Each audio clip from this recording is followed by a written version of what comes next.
Morning, officer. Maybe this is the pot calling the kettle black. This guy thinks he's a genius and he's a moron.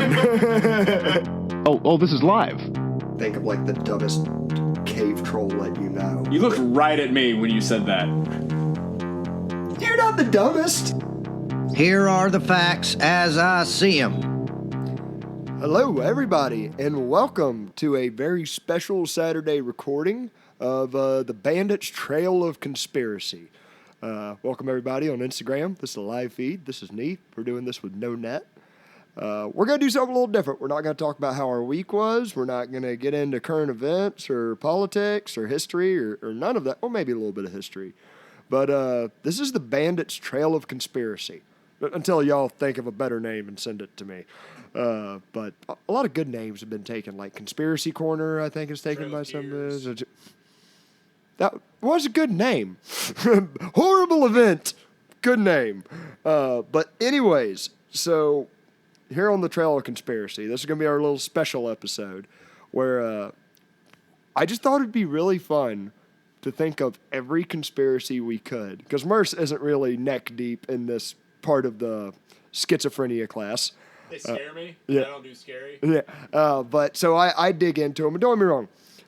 Anything I'm about to say, I'm not even necessarily saying I'm endorsing or believing or anything like that. We might give it a little scale of how believable it might be. But most of these I'm going to bring up, I have no belief in whatsoever. An overwhelming amount. Maybe we'll just let y'all pick and choose which ones y'all think I believe. Keep it a little mysterious. Or comment some ones for us to look into in the future. True. This might be like a reoccurring close to Halloween special or something like that. Halloween also scares me. Really? Actually, I can tell you what scared me the most was actually Christmas, and it was the abominable snowman on Rudolph. Oh, dude. He used to terrify me. Dude, he as was a kid. scary thing. The claymation, Yeah. Bumble was his name. No. Yeah, that's... I did like the lumberjack, though. Yes. Oh, what was his name? Yukon Cornelius. I was going to say Patches O'Houlihan, but that's dodgeball. Similar caliber names. Yes. So, all right. Let's get into it. Let's rip it off the beginning. Let's go with big, obvious ones. JFK assassination. That's probably the granddaddy of them all. We're going to start with a mind blower. It did. It literally blew minds. One mind, singular. I've been to the spot where he got shot. In what, Dallas? Yeah. I lived an hour and a half from Dallas for 3 years. Never even. Yeah, I went there. It's really just like a splatter, a paint splatter on the ground. About to say they never cleaned it up. Dude, that's been a long time, man. Then there's like some homeless guy who's like, he's like $10, I'll show you exactly. And we're like, no. And then you could like pay a little tour to go up to like the window that they. I was like, we all know he didn't get shot. Yeah. Well, it's I've seen a lot of different things on it. I mean, no big evidence that comes to mind like right now, but I think I saw Oliver Stone's JFK movie whenever I was like a lot younger than I should have, like at 10 or 12 years old, where I'm just like, I don't understand half of the context of everything that's happening. But no, the one I think a Joe Rogan clip that's really famous about it is like it's documented where they have him on the gurney, like after he's been shot and he's in the hospital, and they're holding chunks of his head together, I guess, and the doctor looks down, is doing something, turns around, looks back at the president like on the stretcher, and now there's a bullet laying next to him, and that was like the bullet that went into him, and there's like so many things. Another example is the driver, the Secret Service driver. So I heard from an ex-Secret Service guy, the training in all of those situations is if there's a shot fired and you have the president, you slam the gas. You get your priority number one is getting out of that situation. He goes, this one hit the brakes. You didn't get him. No, and of course, JFK, not too long before that, there was him saying, I'm not sure the validation of, but him saying something along the lines of, I want to take the CIA and shatter it into 1,000 pieces and scatter it in the wind. Okay, we got somebody commenting in, says the enhanced Zapruder film shows the driver shoot him with a pistol and William Cooper, the retired Navy intelligence, showed it in 1993. Dude, send it to me on Twitter. Send it right now. Thank you for commenting. That's cool. Yeah, I will check it out, and we'll like give maybe a rebuttal to this in our actual podcast to whatever y'all send in. I'm not that dark down the rabbit hole with any of it, but I'm pretty sure what happened did it. What's in the books, I don't think is right. True, and I think that's the nature of a lot of these. Is I do not know the truth, but I just got a sneaking suspicion what the official narrative isn't true. However, on a bunch of other of these, as y'all see, I believe the narrative, what the establishment tells me to. I tell you, the one that's not nearly as famous, but I believe actually has much more corresponding evidence. What's his name? Wendigoon? Did a YouTuber, it's gotten really popular really quick, did a great special on it about Martin Luther King being assassinated. I've heard that. I've never heard any other conspiracy theories, but I was like, off the top of my head, the stuff I can remember, and all of his stuff was, I remember like looking at half of it going like, this can't be true, and researching it afterwards on the public record. MLK's family sued the federal government for, if not prompting his assassination, definitely allowing it to happen. And they sued for like $2 because they didn't want to make it about money, like just about like, hey, we want to prove this is true. In the 90s, and they won. And like some of the evidence is, so the official narrative is, while Dr. King's on his balcony, there's a guy across the street in a bathroom of a restaurant or a hotel on the second story, some building, but he's shooting out of the bathroom. James Earl Ray. It is James Earl Ray, because we grew up in the South and we heard that a lot. Yeah, James Earl Ray shot out of this window directly and assassinated Martin Luther King. However, in front of that window was a giant oak tree growing that completely obstructed the view, the line of sight from like the house or the building. But the local police that night got sent in a work order for utility workers to go out and cut down the tree so that a line of sight could. You think it was the tree? The tree did it. Pretty much. That's what everybody's pointing to, Merce. That's tree huggers. Y'all are falling for their tricks. It's right in front of our faces. No, but it's from that to like even the rifle they display in the museum, like dedicated to MLK. I can't remember the exact specifics of it, but it's something along the lines of like, let's say it's like a Remington Model 760 rifle. I don't know if that's a real one, but I'm just saying, like, that's that will come in different calibers, like 30-06, 243, and it's like the same model, just different calibers. Well, they had one at the museum that was like, oh, he got shot by this 243 Remington, yada, yada, yada. The caliber they found in him wasn't that. Like, it was like 30-06 or something. Right. I'm not saying the exact caliber. They said he got shot with a 30-06. Something, yeah, and there's so much stuff about the local police and the FBI being involved and him being assassinated. Those two off the bat. And go back to the JFK, the real Blue Cross chimed back in. He said he doesn't have the link. He said, but he saw it from a video of a conference he held. Cooper was later predicted 9/11 and was killed in a shootout a month after it actually happened. Dude, you are going deep into this rabbit hole. Cooper? Who's Cooper? It was William Cooper. William Cooper. Retired Navy intelligence is what he mentioned. That is. Look into it for future. That's going on the notepad, dude, and I follow the notepad. Blue Cross, thank you. We appreciate it. Adding to this discussion. All right, you know what? I have like a bunch of conspiracies written down, and one I didn't even think of because I think it's a little too hot to trot, but he just brought it up, the 9/11 conspiracy, and I don't know where I sit on this one.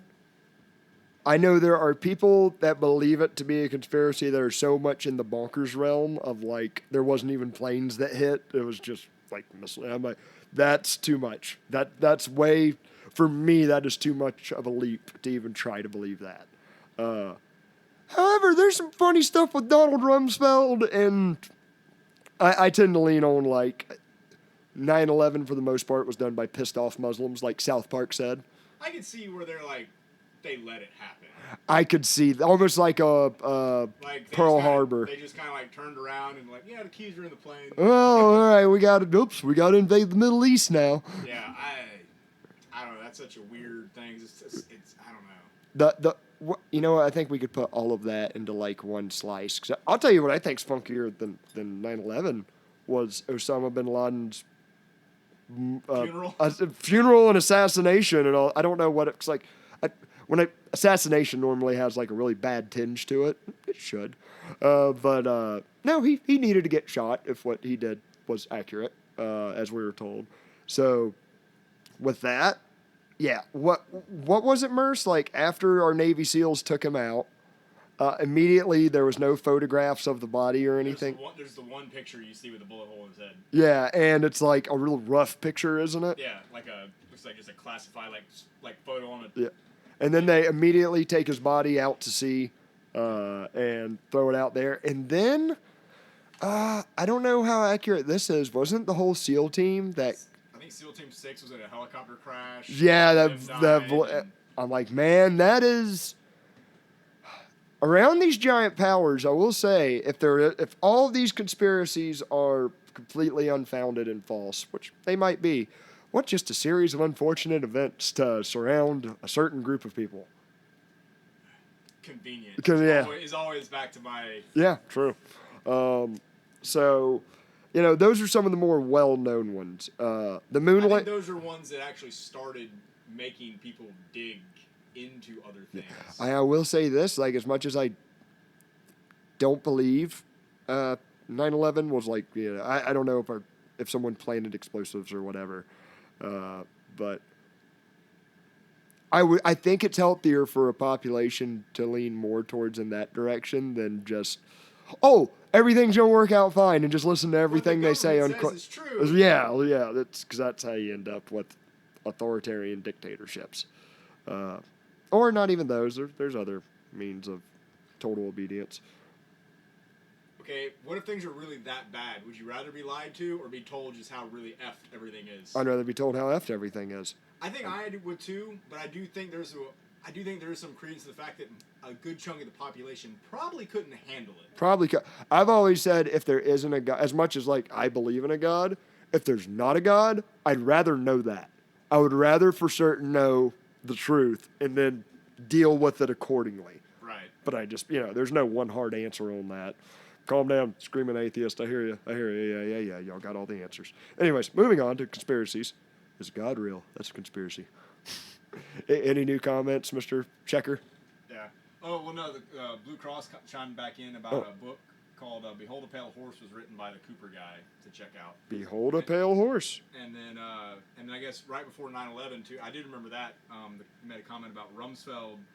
Remember had $2.3 trillion went missing right before it happened? Yes, that's exactly what, and there's his secretary was How many people died? I wonder what the amount of money to life is on that. Dude, here's the thing. Donald Rumsfeld, you know what he was before he was what was he, Secretary of Defense?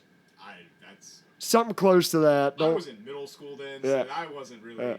Dude, before that, he was like an executive he was the head of a lobbyist firm for like food and drug companies to get passed by the FDA.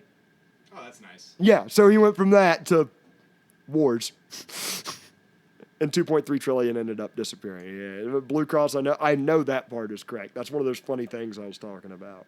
But okay, so the Merce moon landing really happened, or Stanley Kubrick? Neil deGrasse Tyson, aka the Space Walrus, has convinced me on that. You know who he is? Yes. Okay. Space Walrus. He's like a really approachable, down to earth, Yeah, some of his opinions I'm not all there about, but he really convinced me. I've never done it, so maybe he's a really good liar, but he says if you have the right telescope, you can go look at the moon. You can. There's plates up there you can get lasers. Yeah, I get. So I don't know how they fake that one. There is a lot of weird stuff about it though. There was a lot of filming of them on wires acting like they're on the moon. Well, it's like trying to go to space. They put them underwater in I don't know if they're trying to get used to gravity. I mean, it could be like his was moving like in like low gravity. Yeah. Put him in a swimming pool. True. I think there'd be like 1,000 other Mythbusters explanations. even did a whole episode and like everything, like, the weird stuff they pointed out. They're like, well, it's weird. It does actually happen this way. Mythbusters is a conspiracy. CIA plant. PSYOP. Myth busted.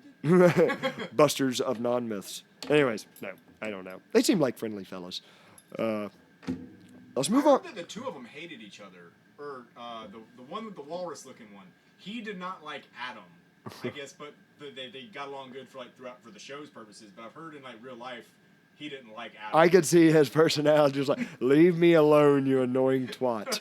Just, yeah, because he's like very reserved, and then Adam's like way over the top. Yes. So I could see that.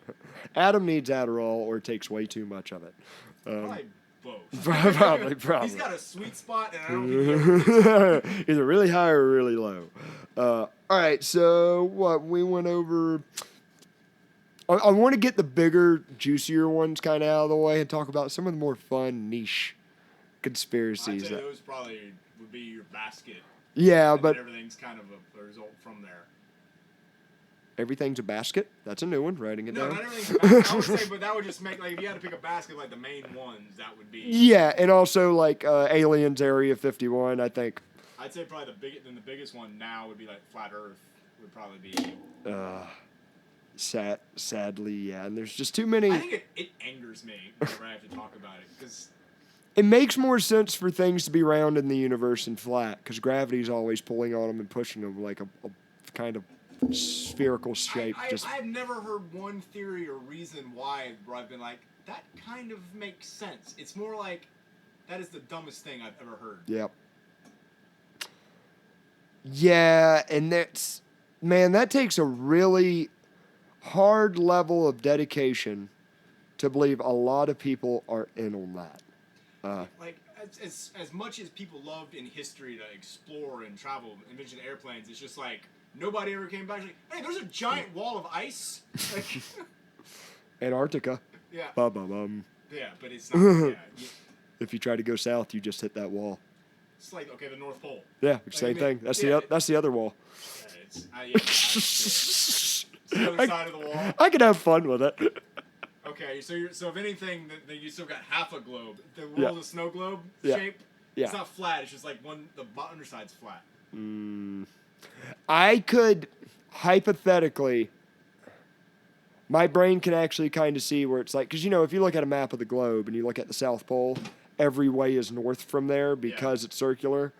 Well, that would be also true if there was just a linear wall and everything above that would be technically north. Yeah. And everything south of that would be technically south. But, anyways, there's too much other crap well, that. Like I said, it ruins things with the atmosphere. Like, there's so much that can't work. Yes. Yeah.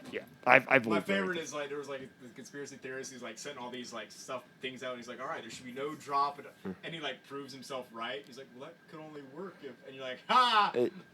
I think one of the things that really proved this was one of the longest suspension bridges ever built, and it was like also really tall. The base of it was closer together than the tips of it, than the tallest point, because it was closer. If they're on a sphere, it's technically like that, not straight up. Back to, I think it was like in Rome. There was like they were talking like during, I forget who it was, but observations, like they had different obelisks, and like at different times, the same time of day, their shadow links were different links. Right. It gave them the theory that they're because they were pointed at different angles. Yeah. Instead of being on a flat surface. Exactly. And also, one of my favorite stories, I don't know if I've told it on the podcast before, but it comes from the Middle East, and it was like during one of their high points of really like knowing shit more than other people do way back then. And one like shepherd just observed when he looked down this well at different times of the year, at the same different seasons, but the same time of day, the sun would shine in it at different angles. He was just like, well, would you look at that? You son of a bitch. God. He probably did. He probably did, but it was probably more like, well, Allah Ahmadinejad, but Muhammad Ali. But no, yeah, that's how he like figured it. Did some math equations. Goes, oh, it must be round. Anyways, no more flat Earth. We're not leaking our brains out of our ears on that one. Can't wrap around our heads around that one. Nope, you can't because you can't even finish it, I guess. Secret societies, Freemasons, Illuminati-esque. I believe that to an extent. Yeah, I believe it to an think extent. That their hands are in as much as you think they are. At least the ones you know about. Yeah. I mean, do I think that there's probably a secret pedophile ring? Okay, maybe the Catholic Church. Maybe the Catholic Church is in on some stuff. I'll go that one. Yeah. But I think, and there might be some higher Freemasons, but I don't think all of them are in cahoots. No, I can't, because, like, I've seen Freemason lodges in, like, the backwoods of, like, Alabama and Florida, and I'm just like, oh, they're not in on it. Huck Finn. Or they are. Or they are. are. Everything's going down. Dude, they do not have things going for them then. But I tend to think when it comes to that, I think a lot of conspiracy theorists like to believe there's like one Illuminati like ruling everybody and pulling the right puppet strings. I think there is like, it's really hard for me to believe you can have that many bloodthirsty, selfish people unite in one group to dominate the world unifyingly. I think there's too many self-interests at stake for them to share that power. So what I think it's more likely, it's more decentralized than that. And it's almost like you have a circle that is the CIA, you have a circle that is the FBI, you have a circle that is these hedge fund billionaires, you have a circle that is these hedge fund multi-millionaires, you know, like a step down from them. You got these just different social circles that are... Or would there be like elites within the elites? Where it's like, yeah, we've got to have some regular people out there to bring money in. That wouldn't surprise me, but I would bet even then, hypothetically, could there be one group trying to unify them into a certain direction? I think maybe trying to, but I think even then, doing that is much... The Shriners are secretly evil. Dude, I don't trust them hats. They're actually satellite communication devices. That's why I never watched Gravity Falls. The character's hat freaked me out because he wears one of them. Oh, it's good, but there's a reason he wears it. Okay. He's a con artist and tries to put on a get up. Anyways, this ain't a Gravity Falls episode. Save that for the podcast Instagram. No, so we're going to get into some of the more niche, crazy ones. Was Atlantis a real civilization that's been systematically covered BJ up? chimed in and said, yo. Yo, BJ, how we doing? I dig it. All right, Atlantis, was that a real place? I want to say yes, because there's so many historical accounts, and was it Aristotle? One of them in Greece was like, went on in like detail about it, and he was... And as advanced as he was in Rome was, he's like, this place like blew us away. Yeah. And then, so I don't know. Well, I think it was Aristotle. What he said was that when he went to Egypt to learn, he learned from the Egyptians who like kept these really good accounts of their history, their tradition, and they were like, oh yeah, it was over this place, I think, to the west. Like in the western part of Africa, they perfectly described how it was laid out in the back, and then he recorded that, went back to Greece, and was like, "Hey, you want to hear about this crap the Egyptians were talking about?" But there is, I can't remember the guy that was on Rogan. He brought it up, a young guy that knew quite a bit, and he laid it out that it's somewhere in the Horn of Africa. There's really good corresponding evidence for what he said. Then I heard another. Here's one of the big problems with the DJ wins it. He said it was real. Just watch Aquaman. Case closed. Case closed. All right, believable. Very believable. That's on 1 through 10. That's a 12, BJ. Jason Momoa saved us all.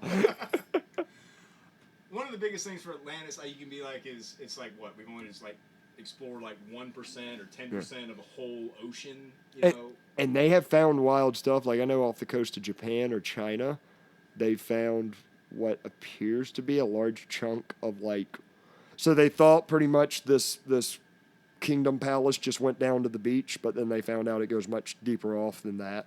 Right. I don't know. You know, a lot of origin of mankind stories talk about a great flood. I don't think something like Atlantis is that far out of the question. Now, how advanced were they? I don't know. That's up to speculation. Well, because I think he was the one even talking about like all their like hydroponic gardens and like he kind of like Aristotle kind of goes in detail of like not just there's this advanced society. It's like here's the stuff they have. Yeah. Like, yeah, that is just at least for their time. It's mind blowing. Like it falls in the sea. I mean, that could be like an earthquake. Yep. You know, I don't. One of the good theories I heard about it. So if you're looking at a map and you know where like you got Europe and then you got Africa and you got the Mediterranean Sea and almost looks like Spain's like about to touch the tip of Africa. Yeah. There actually used to be a giant like rock structure, some earth structure there that held back a lot of the Atlantic and sometime a long time ago collapsed and filled up the Mediterranean. There's almost like the heads on Easter Island is another thing. That's weird. Yeah, all of Easter Island is an odd thing. Yeah. And it's like way out by itself. Out by itself. There's not a lot of resources, and it's from what I've heard, to make those heads and stuff, like literally they would have sat there and used up all the island's resources to and hey, I'm not gonna say actually bodies like below the heads. Yeah, on some of them, yeah. And I'm not married to any answer on any of these conspiracies. Like I'm open to evidence corresponding any. Like I could believe that mankind in that section of the world were so religious to some idea they dedicated that much of their life. Or they were terrified of like sea monsters and they were building like we'll build giants that scare off the sea monsters. Yeah. Or just like when there was an eclipse, they thought it was a dragon eating the sun. What if they're ancient Gundam wings? They're ancient mechs. And you just got to have the right code to make them come to life. Oh, dude, I just invented a new Japanese cartoon. I'm impressed with myself. Rise of Easter Island. I like it. I dig it. All right, into the more little nuanced ones. I really got to say, I believe this next one, and it's not a popular one, but I think it's a very easily proven one. Not proven, there's just really strong evidence to support it. And that is the entire reason we got off the gold standard in, 1971? Nixon. Yes. Barry Goldwater had died of a stroke shortly after. I don't know if he died of a stroke. I don't know if it was shortly after, but it sounded good. I personally don't really have anything against Nixon because I would have been way worse. Nixon, how I would have been if I was president. So I can't fault him on that because that makes me a hypocrite. The greatest depiction of Nixon I've ever seen is Futurama. Oh, yeah. Charleston Chew. Yeah. I'm going to break into everybody's house and mess up the place. I like his vice president, it's just what's his name? His right-hand man to Nixon. I know it to Zap Brannigan. It's Kiff, but no. No, because because he doesn't have a head. Yeah. In Futurama. No, Nixon has a head. He doesn't have a body. I know, but then his assistant is just a body. Is it McNamara? No, but he was a famous person, a politician. Yeah. Same with Nixon. I can't remember. It's okay. driving me nuts now. Anyways, back to what I was saying.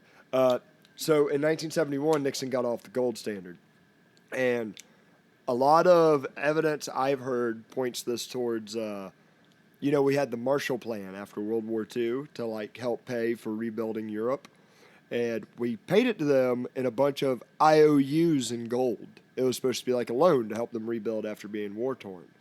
And it was in 1970, I'm pretty sure, France asked the United States, hey, can we see all that gold that you've been promising us to? And that's going to go to this Marshall Plan rebuilding process. And it's a couple months later, Nixon pretty much says, it doesn't matter. We're all getting off the gold standard. All money is just paper now. And that's literally what it feels like now. It's just monopoly money. Yep, it is. And, also back then, supposedly all of our gold was stored. Spiro Agnew. This is the headless body. Oh, okay. Oh, that's what you were doing, Googling that. Okay. Of course you were. Autist. I wouldn't have been able to function if I didn't know. It's funny that artist and autist are so close together. Anyways, correlation. Conspiracy. Possibly causation. But...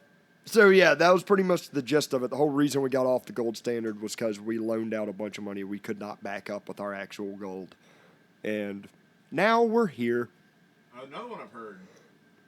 There's still gold in Fort Knox. Yeah, that's the other conspiracy. Was there ever gold in Fort Knox? Well, I mean, there's pictures, but was it just there for the photos? Yeah, and... I've flown right near it because actually it's in restricted air. Fort Knox is restricted airspace. You can't fly over it. Figure. You have to fly around it. But I've I've gone around the edge of it. Right. I have nothing else to add with that, but I've seen it with my own I eyes know from they won't above. let you fly over it, which is odd. Actually, most military bases. I was about to say, like, that kind of makes sense, actually, even if there is no conspiracy behind it. But no, I think I'm out to lunch on if there is gold in Fort Knox. I'd lean towards, I heavily believe that's a lot of the reason we got off the gold standard. If we're off the gold standard, does it even matter if there's gold in Fort Knox? Do you think we're ever going to repay our debt? No. So at what point does like the U.S. just hit the reset button? It's default. Yeah, It'll default like, on it. And, like, oops.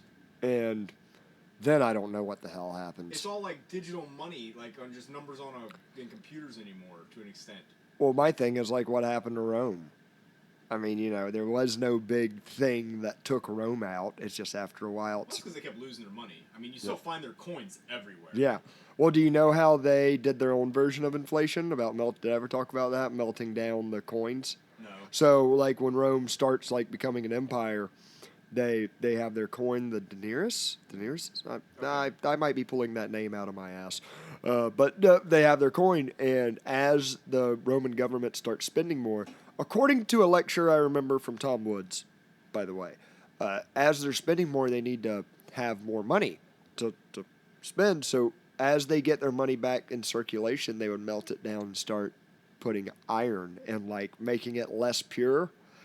And that caused an inflation. Like that's who it was. It was Thomas Sowell who traced it, and like they could trace the receipts of how much a mule you would charge for a mule to pack your stuff and take it all the way to this other town. And they had it like in this year, and then like 20 years later, they're like, oh, the price has gone up because the money is physically worth less than it was. I gotcha. So now they just do that with the click of a button instead of smelting the gold down and making it more I know, impure.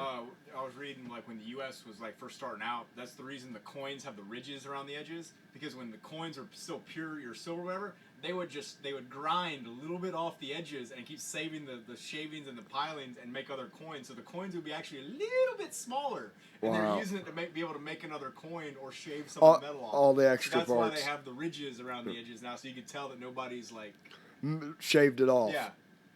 I'll be darned. That's good for them.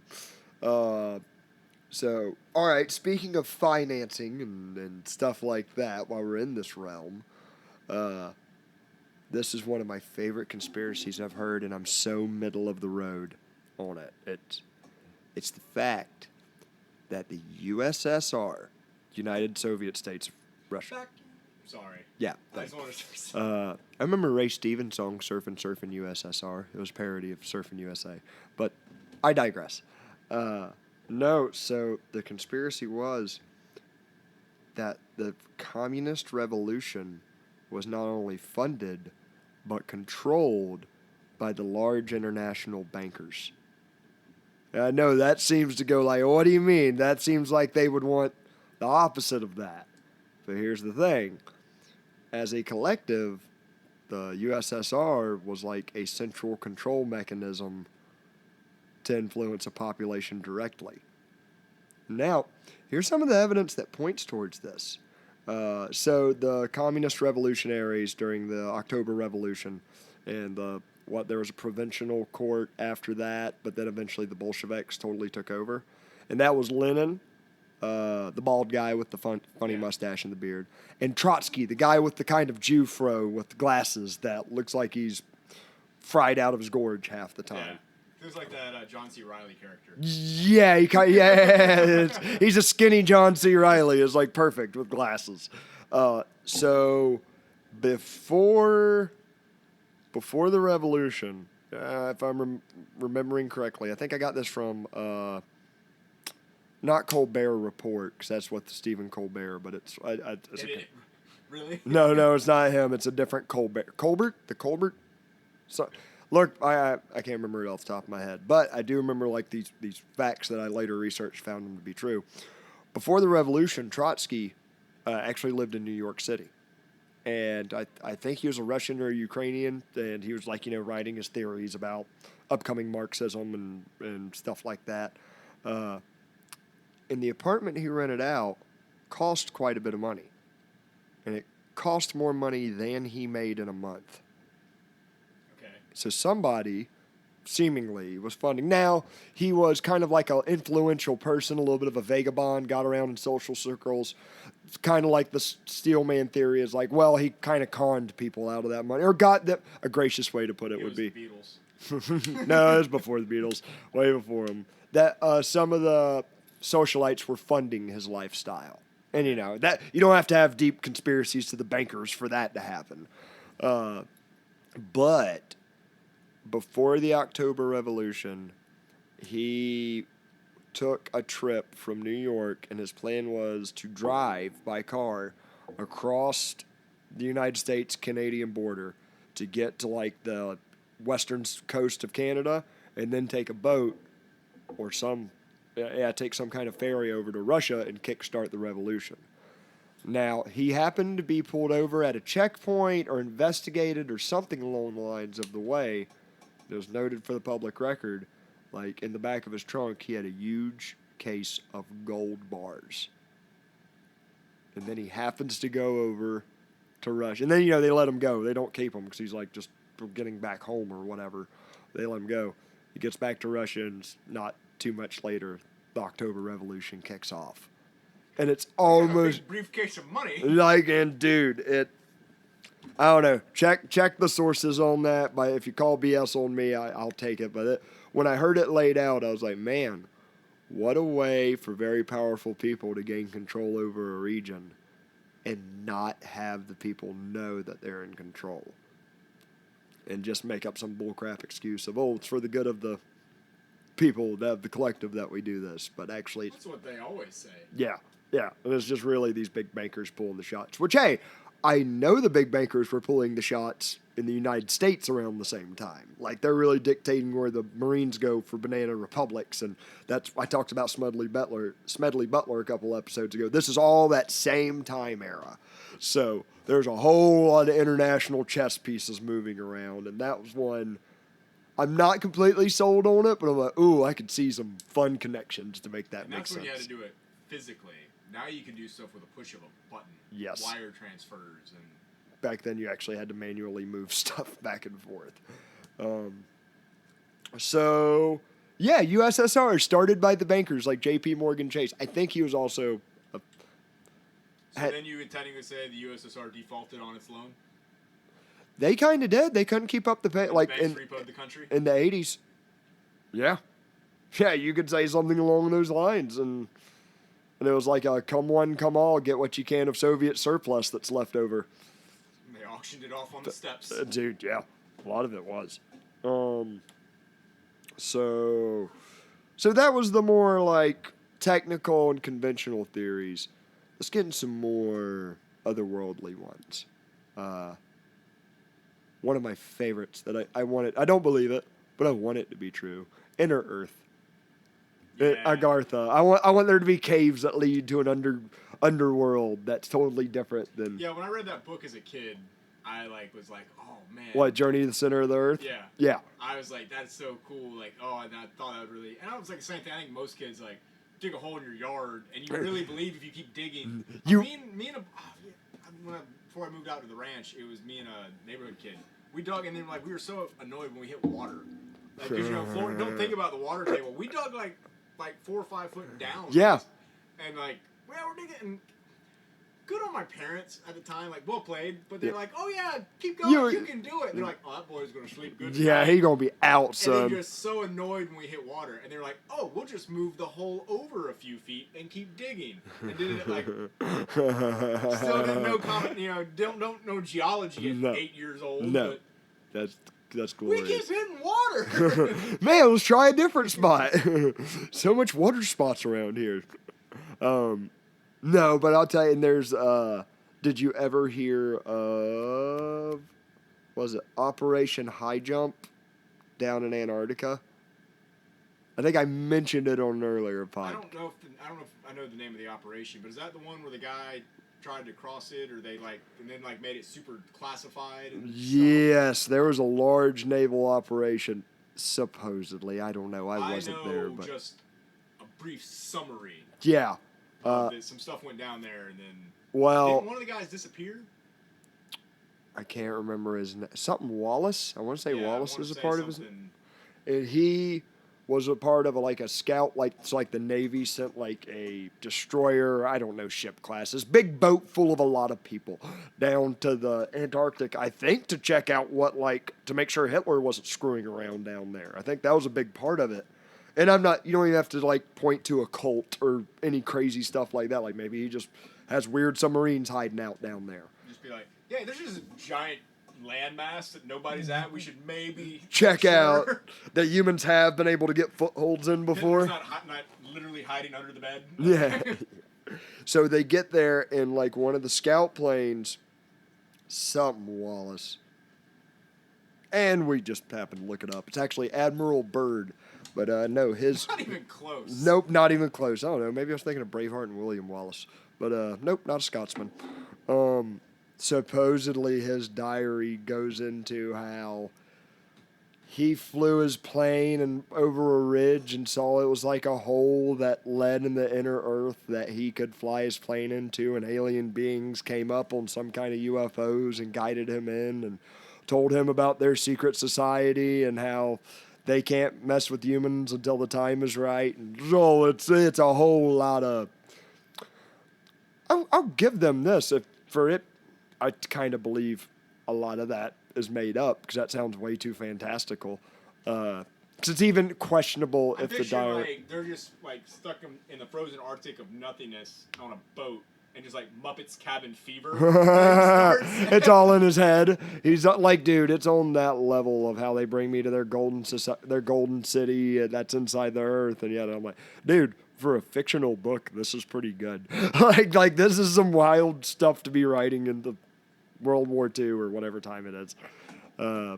So yeah, as much as I'd like for that to be true, probably no.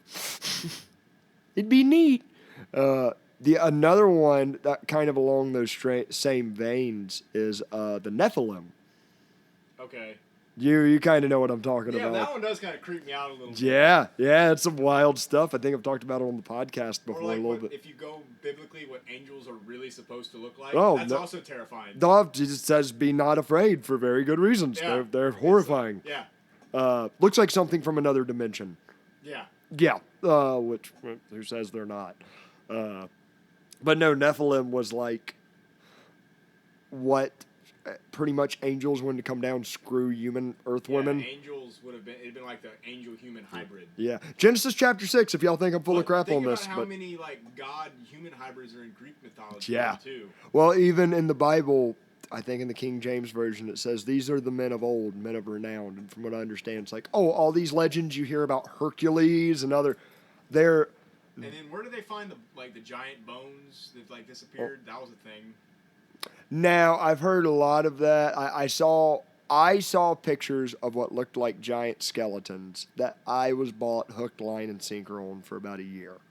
And then I saw another conspiracy theorist go, well, actually, I hate to break it to everybody, these are fake doctored photos, and I can show you where they enlarged the bones, and it's actually Well, I've heard, but there's always. I feel like that's through history has always popped up. So I don't know. I'll tell you, I don't think this is a conspiracy theory as far as people literally getting together and willfully manipulating information, but I think I've said it before.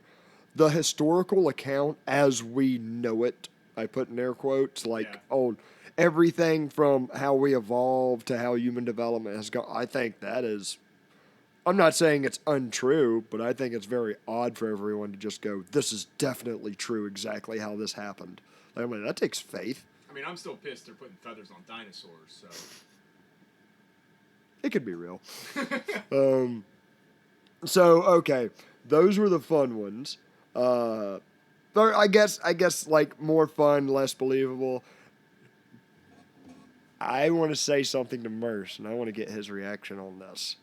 Now, I'm not trying to pee on anybody's grave when I say this. I'm about to talk about a dead person, but once I heard somebody say this 2 weeks ago on a pay-per-view Dave Smith thing, John McCain, his prisoner of war photos.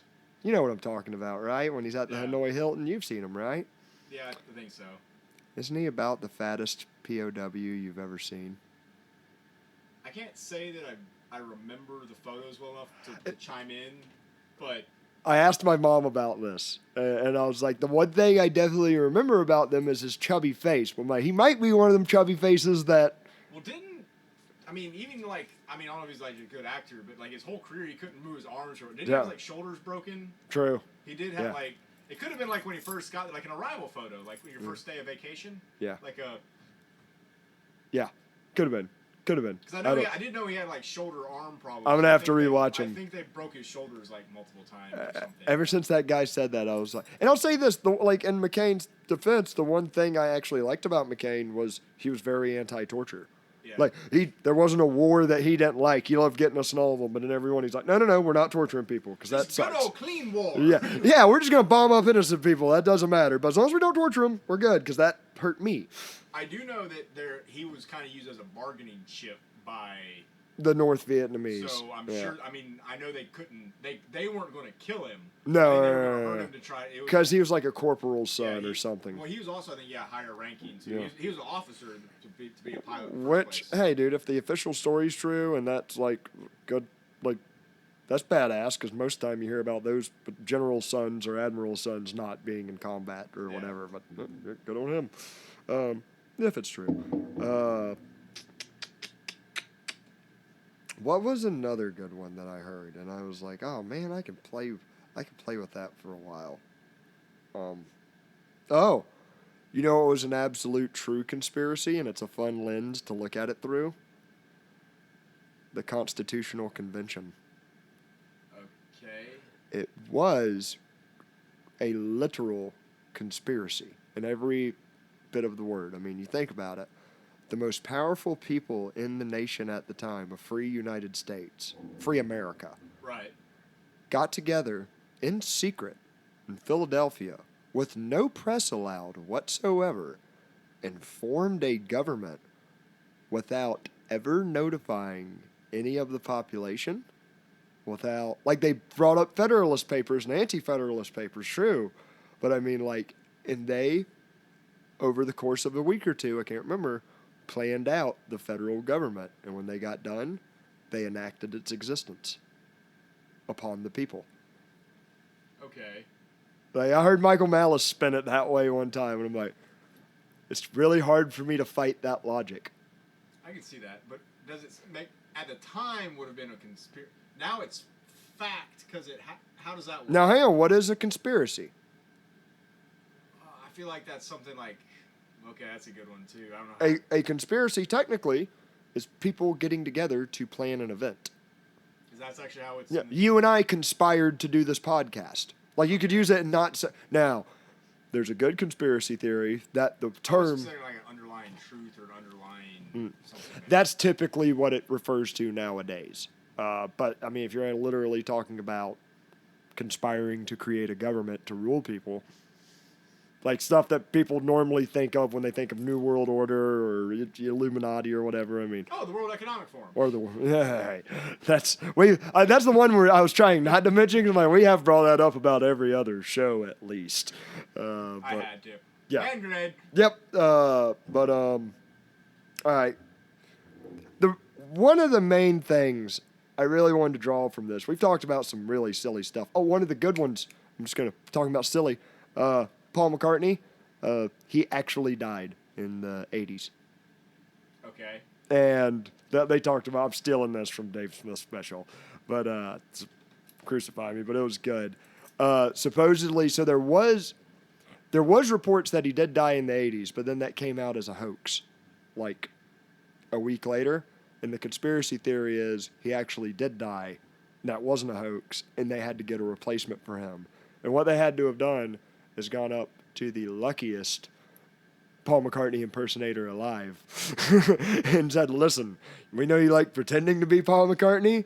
How about you are Paul McCartney? Paul McCartney's got a very plain look. Yeah. Well, what I thought about you whenever they said this, like, if this is before Traveling Wilburys, you could suck it. Because that was great. That was Paul McCartney. Paul McCartney wasn't into Traveling Wilburys. Yeah, he was. Wasn't it him, Tom Petty?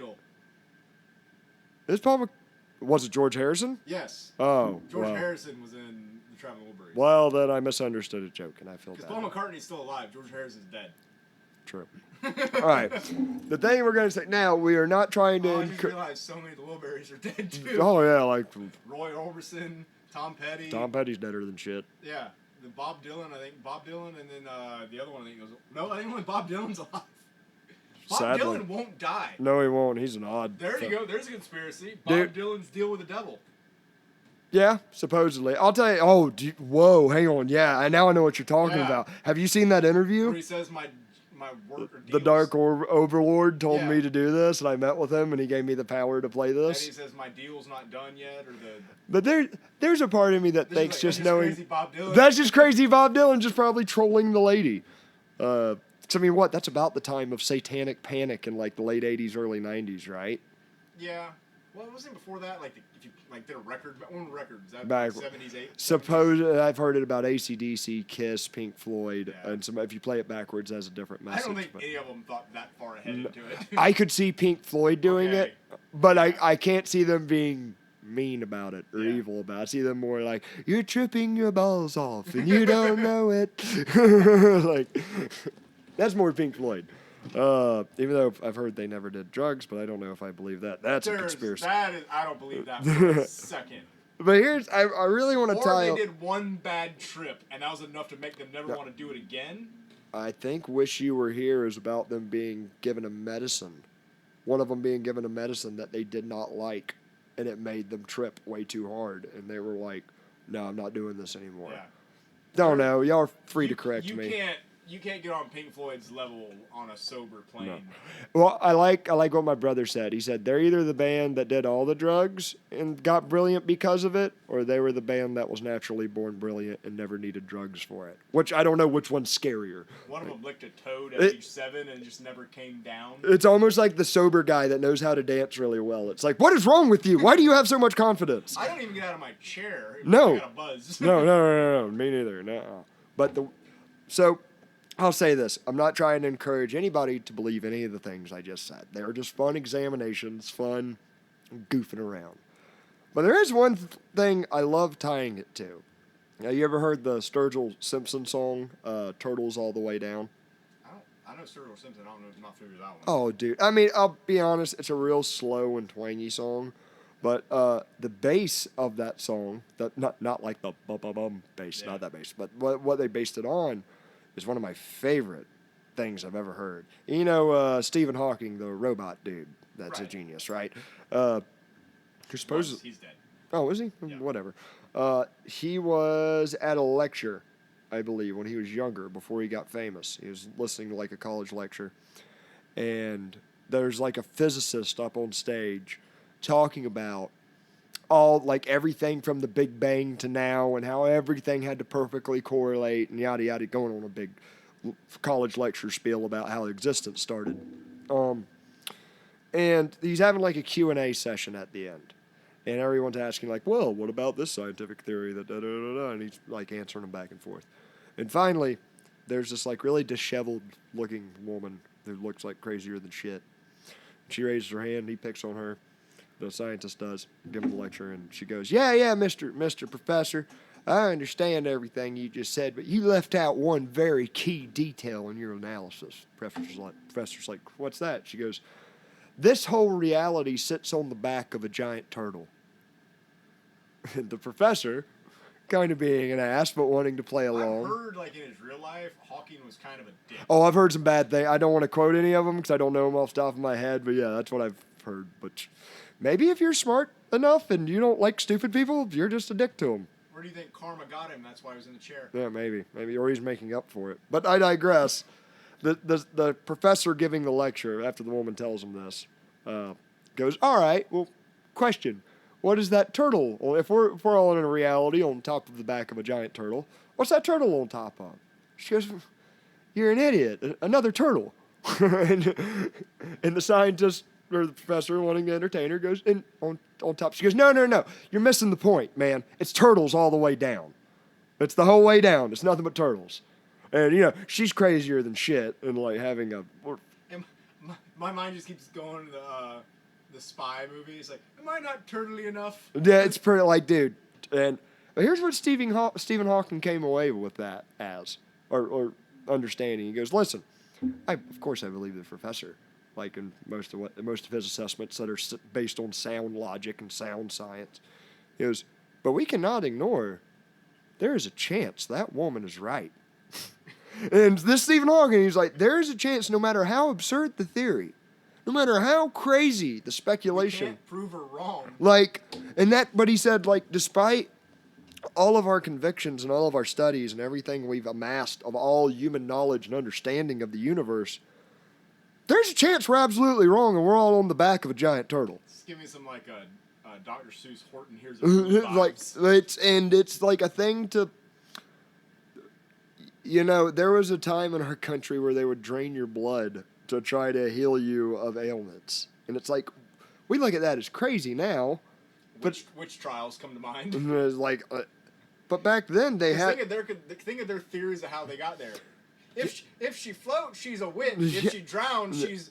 But then she's dead. Yeah, but she wasn't a witch. She went to heaven, dude. It works out. And like, human logic, in other times, upon gazing at the world and trying to understand what it is, has led to horrific things like human sacrifice to the Aztecs, to crusades, to like.